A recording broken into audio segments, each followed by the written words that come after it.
ఎంత పడింది? 820 రూపాయలు. అత్తకి పెన్షన్ వస్తుందో మామూలుగా వాళ్ళు ఎవరు? మీరు బస్సులో పోతే ఆడవాళ్ళకి ఉచిత బస్సు ప్రయాణం. పొలం ఉందా మీకు? పొలం ఉంటే ఈ నెలలో 7,000 పడతాయి. తర్వాత రెండవ కంతు మళ్ళీ 3 నెలల తర్వాత 7,000 ఇస్తారు.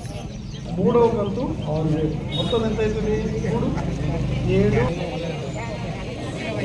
20,000 మీకు రైతులకి అన్నదాత సుఖీభవ ద్వారా డబ్బులు ఇస్తారు.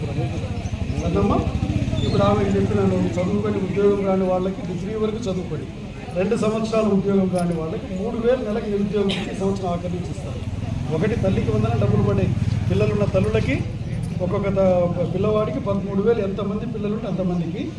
మన నియోజకవర్గంలో 7 మందికి ఒక తల్లికి పిల్లలు ఉంటే 7 × 13 91,000.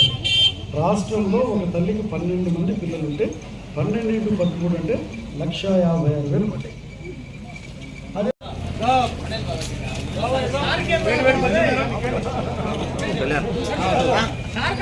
డిగ్రీ వరకు చదువుకొని ఖాళీగా ఉన్న పిల్లలు మీ వాళ్ళలో ఎవరున్నారు చెప్పు.